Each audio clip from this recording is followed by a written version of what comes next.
ಹಾಗೂ ನಮ್ಮ ಮಾರ್ಗದರ್ಶಕರಾದ ಮಲ್ಲನವರ್ ಪಾಟೀಲ್ ಅವರು ಇಂದು ಹುಬ್ಬಳ್ಳಿಯ ಚಿನ್ಮಯ ವಿದ್ಯಾಲಯ CBSE ಶಾಲೆಯನ್ನು ಪ್ರತಿನಿಧಿಸುತ್ತಿದ್ದೇವೆ. ನಮಗೆ ಇಂದು ಭಾರತೀಯ ಸಮಾಜದಲ್ಲಿ ಸಮಾನತೆ ಒಂದು ಕಲ್ಪನೆ ಅಷ್ಟೇ ಎಂಬ ವಾಕ್ಯದ ಪರವಾಗಿ ಮಾತನಾಡಲು ಬಯಸುತ್ತಿದ್ದೇವೆ. ಧನ್ಯವಾದಗಳು. ಇಲ್ಲಿ ಪ್ರಸ್ತುತರಿರುವ ಪ್ರತಿಯೊಬ್ಬರಿಗೂ ಮಧ್ಯಾಹ್ನದ ಶುಭ ವಂದನೆಗಳು. ನನ್ನ ಹೆಸರು ಕೀರ್ತಿ ಹಾಗೂ ಇವಳು ನನ್ನ ಸಹಪಾಠಿ ಸಂಸ್ಕೃತಿ. ಇವರು ನಮ್ಮ ಶಿಕ್ಷಕರು ರವಿ ಸರ್. ನಾವೆಲ್ಲರೂ ಚಿತ್ರಕೂಟ ಶಾಲೆಯನ್ನು ಪ್ರತಿನಿಧಿಸಲು ಬಂದಿದ್ದೇವೆ. ಇಂದು ನಾವು ಭಾರತೀಯ ಸಮಾಜದಲ್ಲಿ ಸಮಾನತೆ ಒಂದು ಕಲ್ಪನೆಯಷ್ಟೇ ಎಂಬ ಮಾತಿಗೆ ವಿರೋಧವಾಗಿ ಮಾತಾಡುತ್ತಿದ್ದೇವೆ.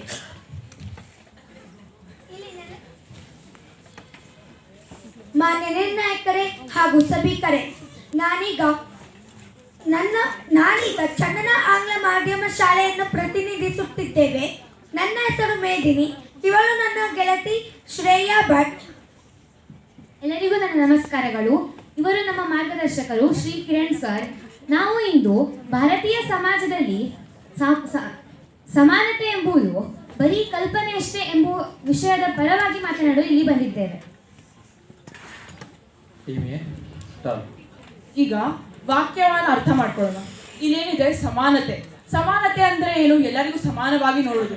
ಯಾರು ಇಲ್ಲಿ ಮೇಲ್ವರ್ಗದವರು, ಕೆಳವರ್ಗದವರು, ಬಡವರು, ಶ್ರೀಮಂತರು ಯಾರು ಇಲ್ಲಿ ಸಮಾನವಾಗಿ ನೋಡ್ಕೋಬೇಕು. ಎಲ್ಲರಿಗೂ ಸಮಾನವಾಗಿ ಅವಕಾಶ ನೀಡಬೇಕು. ಹಾಗೆ ಭಾರತೀಯ ಸಮಾಜದಲ್ಲಿ ಸಮಾನತೆ ಎನ್ನುವುದು ಒಂದು ಕಲ್ಪನೆ ಅಷ್ಟೇ. ಹೌದು, ಸಮಾನತೆ ಅಂತ ಮಾತಾಡ್ತೇವೆ ಅಷ್ಟೇ. ಆದರೆ ಎಲ್ಲ ಕಡೆನೂ ಸಮಾನತೆ ಕಾಣ್ತೇವಾ?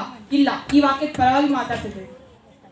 ಈಗ ನೋಡ್ರಿಪ್ಪ, ಹಿಂದಿನ ಸಮಾಜದಲ್ಲಿ ನಾವು ನೋಡ್ಬೋದು, ಬ್ರಾಹ್ಮಣರ, ಕ್ಷತ್ರಿಯ, ವೈಶ್ಯ, ಶೂದ್ರ, ಮೇಲು ಕೀಳು, ಬಡವ, ಶ್ರೀಮಂತ, ಈ ಹಲವು ತರಹದ ಭೇದ ಭಾವನೆಗಳಿಂದ ಆ ಕಾಲನ ಹಿಡಿದ ಜ್ವರ ಇನ್ನೂ ತನಕ ಹಾಗೆ ಇದೆ. ಎಲ್ಲಿ ಸಮಾನತೆ ಐತಿ ಹೇಳ್ರಿ ನೀವೇ. ಧನ್ಯವಾದಗಳು. ವಿವಿಧತೆಯಲ್ಲಿ ಏಕತೆ, ಇದನ್ನ ನೆನ್ಸ್ಕೊಂಡ್ರೆ ನಮ್ಗೆ ಒಂದೇ ಪದ ಬರೋದು. ಅದ್ಯಾವ್ದು ಹೇಳಿ? ನಮ್ಮ ಭಾರತ, ನಿಮ್ಮೆಲ್ಲರ ಭಾರತ. ಭಾರತ ಹಲವಾರು ಸಂಸ್ಕೃತಿ, ಭಾಷೆ, ಮತ, ಪಂಥಗಳನ್ನು ಹೊಂದಿದ್ರು ವಾಸ್ತವವಾಗಿ ನಾವೆಲ್ಲರೂ ಒಂದೇ, ಸಮಾನ ಅನ್ನೋ ಭಾವನೆ ನಮ್ಮೆಲ್ಲರಲ್ಲೂ ಇದೆ. ನಿಜ ಹೇಳ್ಬೇಕಂದ್ರೆ ನೀನು ಒಂದೇ, ನಾನು ಒಂದೇ, ನಾವೆಲ್ಲರೂ ಸಮಾನ ಅನ್ನೋದೇ ನಮ್ಮ ದೇಶದ ಅಭಿವೃದ್ಧಿಗೆ ಕಾರಣವಾಗಿದೆ. ನಮ್ಮ ದೇಶ ಇವತ್ತು ರಾಷ್ಟ್ರೀಯ ಅಲ್ಲದೆ ಅಂತಾರಾಷ್ಟ್ರೀಯ ಮಟ್ಟದಲ್ಲೂ ಪ್ರಧಾನವಾಗಿದೆ. ಅಂದ್ರೆ ಅದಕ್ಕೆ ಕಾರಣ ನಾವು ಪ್ರತಿಯೊಬ್ಬರನ್ನ ಸಮಾನವಾಗಿ ನೋಡ್ತಾ ಇರೋದೇ. ನಾನು ನಿನ್ನೆ ಕಾರಿಗೆ ಹೋಗಿದ್ದೆ. ಅಲ್ಲಿ ಆಲದ ಮರ, ನಂದಿ ಮರ, ಗಂಧದ ಮರ, ತೇಗಿನ ಮರ, ಹೀಗೆ ಹಲವಾರು ಮರ ಇತ್ತು. ಇವೆಲ್ಲವೂ ಒಂದೇ ಅಂತ ಹೇಳಲಿಕ್ಕಾಗತ್ತ? ಅಷ್ಟೇ ಏಕೆ, ಮೊನ್ನೆ ನಾ ಮಾರ್ಕೆಟಿಗೆ ಹೋಗಿದ್ದೆ. ಅಲ್ಲಿ ಏಲಕ್ಕಿ ಮೆಟ್ಲೆ ಬಾಳೆಹಣ್ಣು, ಮದ್ರಾಸ್ ಬಾಳೆಹಣ್ಣು, ಹುಳಿ ಮೆಟ್ಲಿ ಬಾಳೆಹಣ್ಣು ಅಂತ ಬೇರೆ ಬೇರೆ ಥರದ ಬಾಳೆಹಣ್ಣಿತ್ತು. ಇವೆಲ್ಲವೂ ಒಂದೇ ಅಂತ ಹೇಳಲಿಕ್ಕಾಗತ್ತ?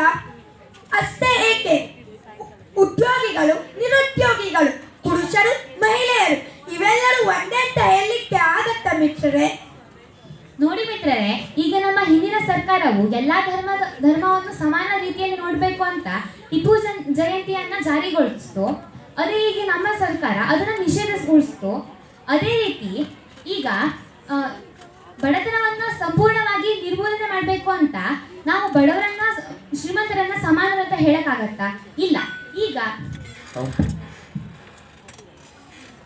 ಜಾತಿ ಹೀನನ ಮನೆ ಜ್ಯೋತಿತ ಹೀನವೇ, ಜಾತಿ ವಿಜಾತಿ ಎನ್ನಬೇಡ, ದೇವ ವಲಿದಾತನೇ ಜಾತನೆಲ್ಲವ ಸರ್ವಜ್ಞ. ಇದು ವಾಕ್ಯ ಹೇಳಿದವರು ಯಾರು? ಸರ್ವಜ್ಞ. ಇದರ ಅರ್ಥ ಏನ? ಎಲ್ಲ ಆಗಲಿ, ಬಡವರಾಗ್ಲಿ, ಮೇಲು ಕೀಳು ಎಲ್ಲ ಆಗಲಿ, ಜ್ಯೋತಿ ಹಚ್ಚೋದು ಜ್ಯೋತಿನ. ಅದ್ರ ನಡುವೆ ಏನು ವ್ಯತ್ಯಾಸವಿರಲ್ಲ. ಜ್ಯೋತಿ ಹಚ್ಚೋ ಜ್ಯೋತಿ. ಇದ್ರ ಅರಿವು ನಮ್ಗೆಲ್ಲರಿಗೂ ಐತಿ. ಹಂಗಂತ ಹೇಳಿ ನಾವೆಲ್ಲರಿಗೂ ಸಮಾನವಾಗಿ ನೋಡ್ತೇವ? ಹಾಗಿದ್ದಿದ್ರ ಇವತ್ತಿನ ಜಾತಿ ಧರ್ಮಗಳ ನಡುವೆ ಜಗಳಗಳು ಆಗ್ತಾ ಇರ್ಲಿಲ್ಲಾಗಿತ್ತ.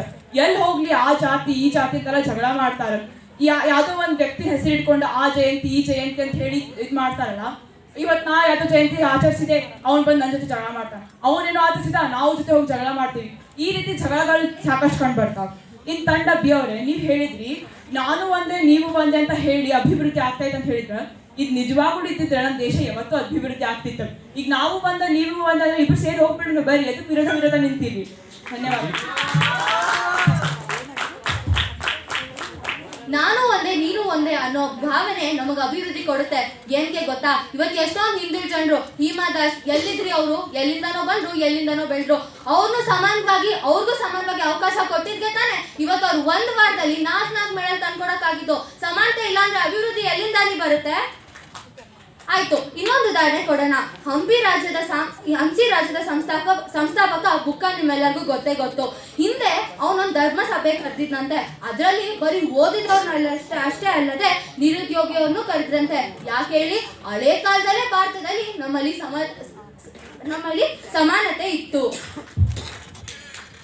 ನಮ್ಮ ಲಿಂಗ ಸಮಾನನೆ ನೋಡೋಣ. ಹಿಂದಿನ ಕಾಲದಲ್ಲಿ ಹುಡುಗಿಯರು ಅಡುಗೆ ಮನೆಯಲ್ಲಿ ಕೆಲಸ ಮಾಡ್ತಿದ್ರು. ಆದರೆ ಈಗಿನ ಕಾಲದಲ್ಲಿ ನಾವು ಅಥವಾ ನಮ್ಮ ತಂಡ ಎಲ್ಲರೂ ಶಿಕ್ಷೆಯನ್ನು ಪಡೆದು ಮುಂದೆ ಏನೇನೋ ಸಾಧನೆಗಳು ಮಾಡ್ಬೋದು. ಉದಾಹರಣೆ ತಗೊಳ್ಳೋಣ. ಚಂದ್ರಯಾನ 2 ಎಷ್ಟು ಯಶಸ್ವಿಯಾಗಿ ಹೋಯ್ತಲ್ಲ. ನಿಜ ಹೇಳ್ಬೇಕು, ತಂಡ ಬೀದವರಂದ್ರು ಅವಕಾಶ ಕೊಡಬೇಕು ಅಂತ ಕೊಟ್ರೆ ಏನಾಗತ್ತೆ ಗೊತ್ತಾ ಮಿತ್ರರೇ? ಜಾರಿಗೊಳಿಸಿದೆವು ನಾವು ಮಂಡಲನ ವರದಿ, ಕೆಲಸ ನಡೆಯುವುದೀಗ ಸಮರದ ಸರದಿ, ಉಳಿದವರು ಹೋಗಿಯರು ಮುಂದಕ್ಕೆ ನುಗ್ಗಿ, ಸಮನಾಗಿ ಮಾಡುವೆವು ಹಿಂದಕ್ಕೆ ಜಗ್ಗಿ ಅನ್ನುವಂತೆ ಶ್ರೀಮಂತರನ್ನ ಬಡವರನ್ನಾಗಿ ಮಾಡ್ಬೋದೆ, ಆದರೆ ಬಡವರನ್ನ ಶ್ರೀಮಂತರ ಮಾಡೋಕ್ಕೆ ಯಾರೇ ಒಬ್ರು ಬರೋದಿಲ್ಲ. ನೋಡಿ ಮಿತ್ರರೇ, ನಮ್ಗೀಗ 5 ಬೆರಳಿದೆ, ಅದು ಕೂಡ ದೇವರ ಸೃಷ್ಟಿನೇ. ಇದು ಸಮಾನವಾಗಿದ್ಯಾ? ಇಲ್ಲ. ಅದನ್ನು ಸಮಾನತೆಯ ರೀತಿಯಲ್ಲಿ ನೀವು ಕಾಣ್ಬಹುದಾ? ಇಲ್ಲ, ಅದು ಸಾಧ್ಯನೇ ಇಲ್ಲ. ಅದೇ ರೀತಿ ಈಗ ನಾವು ಒಂದು ಬಸ್ಸಲ್ಲಿ ಹೋಗ್ತಿರ್ತೀವಿ, ಅಲ್ಲಿ ಮಹಿಳೆಯರಿಗೆ ಅಂತ ಕಾಯ್ದಿಟ್ಟ ಸೀಟ್ಗಳಿರುತ್ತೆ. ಅಲ್ಲಿ ಯಾವಾಗಲೂ ಮಹಿಳೆಯರೇ ಕುತ್ಕೋತಾರ? ಇಲ್ಲ. ಅದೇ ರೀತಿ ನಾವು ತಗೊಳ್ಬೋದು, ರಾಜಕೀಯದಲ್ಲಿ ಮಹಿಳೆಯರಿಗೆ ಅಂತ ಮೀಸಲಾತಿ ಇರುತ್ತೆ. ಹಾಗಾದ್ರೆ ಮಹಿಳೆಯರು ಪುರುಷರು ಒಂದೇ ಆದ್ರ ಅವರು ಸಮಾನನ? ಇಲ್ಲ. ಮಹಿಳೆಯರು ಮಹಿಳೆಯರೇ, ಪುರುಷರು ಪುರುಷರೇ. ನಮ್ಮ ಸಂವಿಧಾನ ಪ್ರಕಾರ ಏನು, SC ST ಅವ್ರು ಕೆಲವೇ ಅಂಕ ತಂದ್ರೂ ಕೂಡ ಅವ್ರಿಗೆ ಸರ್ಕಾರಿ ಸೀಟ್ ಸಿಗ್ತದೆ. ಅದು ಬೇರೆ ಮಕ್ಕಳ ಜೊತೆ ಅಲ್ಲ, ಅದು ಹಾಗೆ ಇರೋದಿಲ್ಲ. ಏನೋ 2 ರೂಪಾಯಿ ಜಾರಿಗೆ ಅವ್ರು ಏನೋ ಕಷ್ಟನೇ ಇದ್ರ, ಈಗ ಅದು ಹಾಗಲ್ಲ. ಅವ್ರಿಗೆ ಸಿಗದಂತಹ ಸುಲಭ ಒಂದೇ ತರ, ಇವ್ರಿಗೆ ಸಿಗದಂತಹ ಸುಲಭ ಒಂದೇ ತರ. ಆದರೆ ಇವರ ನಡುವೆ ಸಮಾನತೆ ನಾವು ಕಂಡು ಬರೋದಿಲ್ಲ. ಅದೇ ರೀತಿ ನಮ್ಮ ಸಂವಿಧಾನ ಏನ್ ಹೇಳ್ತದ, ಎಲ್ಲರಿಗೂ ಸಮಾನವಾಗಿ ನೋಡ್ಕೋಬೇಕ, ಯಾರು ಮೇಲಲ್ಲ ಯಾರು ಕೀಳಲ್ಲ ಅಂತ. ಒಪ್ಕೊಳ್ತೀರಿ? ನಿಜವಾಗ್ಲೂ ಒಪ್ಕೊಳ್ತೀರಿ ನಾನು ಮೇಲು ಕೀಳು ಭಾವನೆ ಇಲ್ಲ ಅಂತ? ಹಂಗಿದ್ದಿದ್ರ ಇವತ್ತು ಶ್ರೀಮಂತರ ಮತ್ತು ಬಡವ್ರ ನಡುವೆ ನಾವು ಈ ಮೇಲು ಕೀಳು ಭಾವನೆ ಇಟ್ಕೊಳ್ತಿರ್ಲಾಗಿತ್ತು. ಇದು ನಾ ಉದಾಹರಣೆ ಮೂಲಕ ಹೇಳಿಕ್ಕೆ ಇಷ್ಟಪಡ್ತೀನಿ. ಈಗ ಯಾವುದೋ ಒಂದು ದೊಡ್ಡ ಆಫೀಸರ್ ನಮ್ಮ ಮುಂದೆ ಬಂದರೆ ಅವ್ನ ಮುಂದೆ ನಮ್ಮ ಹಾವಭಾವ ಹೇಗಿರ್ತದೋ, ಅದೇ ಯಾವುದೋ ಒಂದು ಆಟೋ ಡ್ರೈವರ್ ಇದ್ರೆ ಅವ್ರ ಮುಂದೆ ನಮ್ಮ ಹಾವಭಾವ ಹೇಗಿರ್ತದೋ, ಇವ್ರ ಮುಂದೆ ಸರ್, ಹೌದು ಸರ್, ಇಲ್ಲ ಸರ್ ಮಾತಾಡ್ತೀವಿ. ಇಲ್ಲಿ ಇವ್ರ ಜೊತೆ ಏಕವಚನದಲ್ಲಿ ಮಾತಾಡ್ತೀವಿ. ಇಲ್ಲೆಲ್ಲಿದೆ ಸಮಾನತೆ? ಧನ್ಯವಾದಗಳು. ತಂಡ ಸೀನವ್ರು ಹೇಳಿದ್ರು ಬಡವ್ರನ್ನ ಶ್ರೀಮಂತ ಮಾಡಕ್ಕೆ ಯಾರು ಮುಂದೆ ಬರಲ್ಲ ಅಂತ. ನಿಜ ಹೇಳ್ಬೇಕಂದ್ರೆ ನಮ್ಮ ಭಾರತ ಅವ್ರಿಗೆ ಸಮಾನವಾದ ವಿಲಾಯಿತಿನ ಕೊಡುತ್ತೆ. ಆದ್ರೆ ಅದನ್ನ ಅವ್ರು ಎಷ್ಟು ಪಟ್ಟಿಗೆ ಉಪಯೋಗ ಮಾಡ್ಕೋತಾರೆ ಅನ್ನೋದ್ರ ಮೇಲೆ ಅದು ಡಿಪೆಂಡ್ ಆಗುತ್ತೆ. ಇನ್ನೊಂದು ವಿಷಯ, ಇವ್ರು ಹೇಳಿದ್ರು ಸಂವಿಧಾನ ಅಂತ. ಅದೇ ಸಂವಿಧಾನ ಬರ್ದವ್ರು ಯಾರು? ಇದರ ಮೇಲ್ಗೈಗೆ ವರ್ಷದವರು ಅಂಬೇಡ್ಕರ್. ಎಲ್ಲೋ ಹುಟ್ಟಿ ಎಲ್ಲೋ ಬೆಳೆದ್ರು ಸಹ ಅವ್ರಿಗೆ ಭಾರತ ಸಮಾನವಾಗಿ ನೋಡಿದ ಕಾರಣದಿಂದಾನೆ ಅವ್ರು ಇವತ್ತು ಸಂವಿಧಾನ ಬರೆಯಕ್ಕಾಗಿದ್ದು. ಇವತ್ತು ನಮ್ಮ ಸಂವಿಧಾನ ಬರೀ ನಮ್ಮ ರಾಷ್ಟ್ರದಲ್ಲೇ ಅಲ್ಲ, ಇಡೀ ಜಗತ್ನಲ್ಲೇ ಬೆಸ್ಟ್ ಸಂವಿಧಾನ ಅನ್ಸ್ಕೊಂಡಿದೆ. ಏನ್ ಕೇಳಿ, ಇದರಿಂದ ಹಲವಾರು ಜನ ಶ್ರಮ ಇತ್ತು. ಅವ್ರಿಗೆ ಸಮಾನತೆ ಕೊಟ್ಟಿದ್ದಿಂದಾನೆ ನಮ್ಮ ಸಂವಿಧಾನ ಇವತ್ತು ಜಾರಿಗೆ ಬಂದಿರೋದು. ಇನ್ನೊಂದು ಉದಾಹರಣೆ ತಗೊಳ್ಳೋಣ. ನಮ್ಮ ಸ್ನೇಹಿತರು, ನಾವು ಅವ್ರನ್ನ ಸ್ನೇಹಿತರು ಮಾಡ್ಕೋಬೇಕಾದ್ರೆ ಅವ್ರು ಯಾವ ಜಾತಿ ಮತ ಪಂಥ ಅಂತ ನೋಡ್ತೀವ? ಇಲ್ಲ, ನಾವಿಬ್ರು ಸಮಾನರು ಅಂತ ನೋಡ್ತೀವಿ. ನನ್ನ ವಿರೋಧಿ ಮಿತ್ರರು ಹೇಳಿದರು ಎಲ್ಲರನ್ನೂ ಸಮಾನತೆಯಲ್ಲೇ ನೋಡಬೇಕು ಅಂತ. ಒಂದು ಉದಾಹರಣೆ ಕೊಡ್ತೀನಿ. ನಾನು ಮೊನ್ನೆ DC ಆಫೀಸಿಗೆ ಹೋಗಿದ್ದೆ. ಅಲ್ಲಿ PA ಹೊರಗಡೆ ಚೇರ್ ಮೇಲೆ ಕುತ್ಕೊಂಡಿದ್ದ, ಅವಳು ಒಳಗಡೆ DC AC ರೂಮಲ್ಲಿ ಹೊಸ ಚೇರ್ ಮೇಲೆ ಕುತ್ಕೊಂಡಿದ್ದ. ಹಾಗೆ ಸಮಾನತೆಯಲ್ಲಿ ನೋಡಬೇಕು ಅಂತ PA ತಗೊಂಡೋಗಿ DC ಚೇರ್ ಮೇಲೆ ಕುಣಿಸ್ಲಿಕ್ಕಾಗತ್ತ ಮಿತ್ರರೇ? ನಮ್ಮ ವಿರೋಧಿ ಮಿತ್ರ ಹೇಳಿದ್ರು ಬಡವರನ್ನ ಶ್ರೀಮಂತರನ್ನಾಗಿ ಮಾಡೋದಿಲ್ಲ ಅನ್ನೋದನ್ನು ಖಂಡಿಸಿದ್ರು ಅವರು. ಏನು ಅಂದರೆ, ಹಿಂದುಳಿದ ವರ್ಗದವರಿಗೆ ಮೀಸಲಾತಿಯನ್ನು ಕೊಟ್ಟು ಅವರಿಗೆ ತಮ್ಮದಾದ ಸಾಮರ್ಥ್ಯ ಇಲ್ಲದೆ ಹೋದರೂ ಅನಾವಶ್ಯಕವಾಗಿ ಒಂದು ವೇದಿಕೆ ಅನ್ನೋದು ಅವರಿಗೆ ಸಿಗ್ತಾ ಇದೆ. ಅದು ತಪ್ಪು. ಈಗ ಶಿಕ್ಷಣಕ್ಕೆ ತಕ್ಕಂತೆ ಅಥವಾ ಅರ್ಹತೆಗೆ ತಕ್ಕಂತೆ ಒಂದು ಸ್ಥಾನಮಾನ ಕೊಡೋದು ಸರಿ. ಅದೇ ಸಮಾನತೆ ಅಂತ ಎಲ್ಲರನ್ನೂ ಕರೆದು ಸ್ಥಾನಮಾನ ಕೊಡೋದು ತಪ್ಪು. ಆಯ್ತಾ, ನಮ್ಗೆಲ್ಲರಿಗೂ VIP ಬಗ್ಗೆ ಅಂತೂ ಗೊತ್ತಾಗಿದೆ. VIP ಸೀಟ್ ಅಂತೂ, VIP ದರ್ಶನ, VIP ಲೈನ್. 500 ರೂಪಾಯಿ ಕೊಟ್ರು ಪೂರ್ತಿ ದೇವ್ರಂತ ದರ್ಶನ ಮಾಡಿಸ್ತಾರೆ. ಅದಲ್ಲ 300 ರೂಪಾಯಿ ಕೊಟ್ರ ಅರ್ಧ ದೇವ್ರ ದರ್ಶನ ಮಾಡಿಸ್ತಾರಂತ. ಮತ್ ಹೋಗ್ರಿಪ್ಪ ಏನ್ ರೊಕ್ಕ ಕೊಡ್ಲಾರ್ದ ಕಿಟಕಿನಾಗ ನೋಡಿ ನಡದ್ ಬಿಡ್ರಿ ಅಂತ. ಈಗ ಏನ್ರಿ ನಮ್ಮ ಪರಿಸ್ಥಿತಿ ಹಿಂಗ್ ಬಂದಿತ್ತಂದ್ರಿ, ದೇವ್ರ ದರ್ಶನಕ್ಕೂ ರೊಕ್ಕ ಕೊಟ್ಟು ಹೋಗ್ಬೇಕು. ಈಗ ಏನ್ ಸಮಾನತೆ ನಮ್ಗೆ ಕಂಡು ಬರ್ತದ?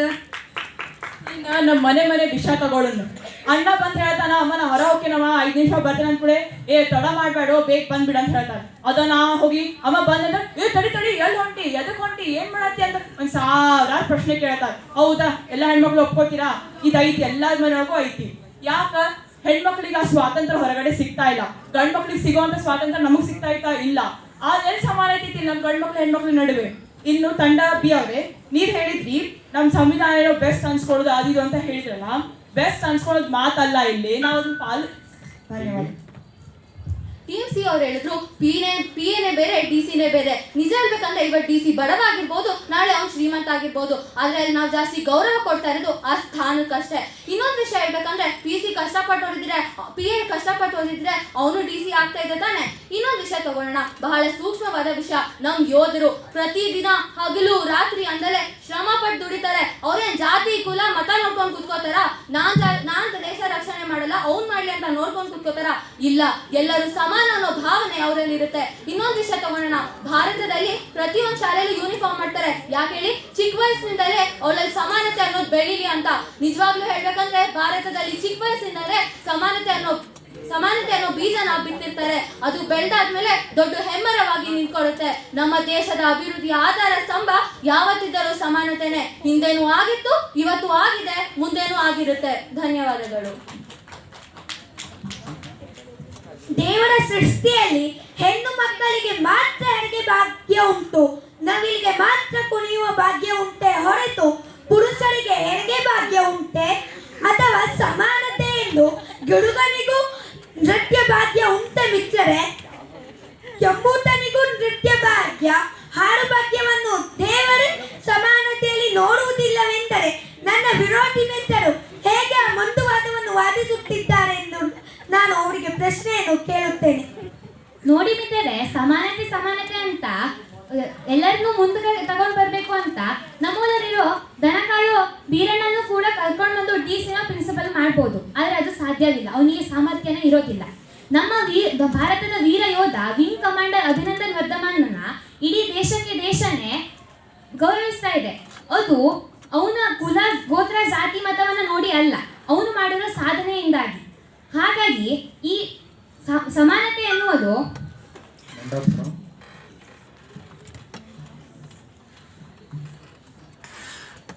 ಹಲೋ, ನನ್ನ ಪ್ರಶ್ನೆ ಬಿ ತಂಡದವರಿಗೆ.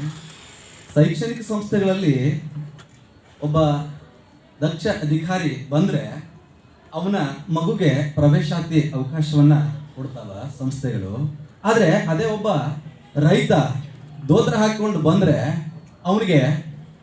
ಅವನ ಮಗುಗೆ ಅವಕಾಶವನ್ನು ಕೊಡ್ತಾರಾ? ಹಿಂದೆ ಮುಂದೆ ಯೋಚನೆ ಮಾಡೋದಿಲ್ವಾ? ಇದಕ್ಕೆ ನೀವು ಏನಂತ ಹೇಳ್ತೀರಿ ಬಿ ತಂಡ? ಸರ್ಕಾರಿ ಶಾಲೆಗೆ ಯಾಕೆ ಸೇರ್ಕೊಳಲ್ಲ? ನಿಜ ಹೇಳಿ, ಇವಾಗ ಆಧುನಿಕ ಬೆಳೆದಿರೋ ಅಧಿಕಾರಿಗಳು ಯಾಕೆ ಕೇವಲ ಹೋಗ್ಬಿಟ್ಟು ಶೈಕ್ಷಣಿಕ ಶಾಲೆಗೆ ಸೇರಿಸ್ಬೇಕು ಅಂತ ಆಸೆ ಇಟ್ಕೊಂಡಿರ್ತಾರೆ? ಅವರು ಶೈಕ್ಷಣಿಕ ಶಾಲೆನೂ ನಾರ್ಮಲ್ ಶಾಲೆನೂ ಗೌರ್ಮೆಂಟ್ ಶಾಲೆನೂ ಒಂದೇ ಸಮಾನವಾಗಿ ನೋಡ್ಬೋದು ತಾನೆ. ಅವ್ರು ಗೌರ್ಮೆಂಟ್ ಶಾಲೆಗೆ ಹೋದ್ರೆ ಭಾರತ ಸಮಾಜ ಅವರು ಒಟ್ಟು ಸಮಾನತೆ ಕೊಟ್ಟೇ ಕೊಡುತ್ತಲ್ವಾ?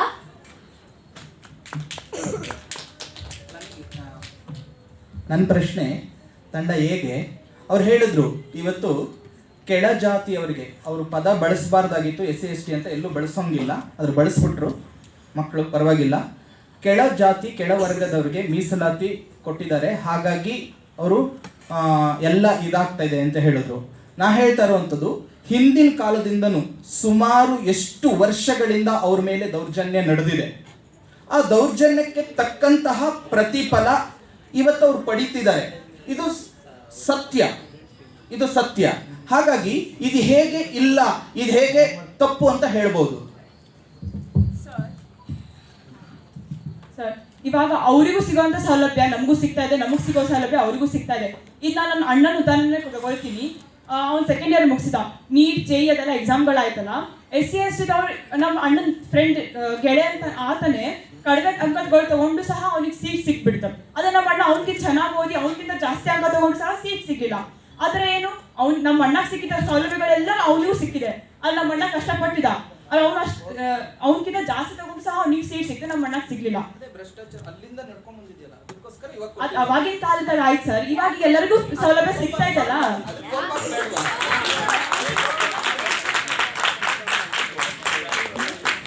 ಸರ್, ಅವ್ರು ಬೇಕಿದ್ರೆ ಅವ್ರ ಸಾಮರ್ಥ್ಯದ ಮೇಲೆ ಬರಲಿ.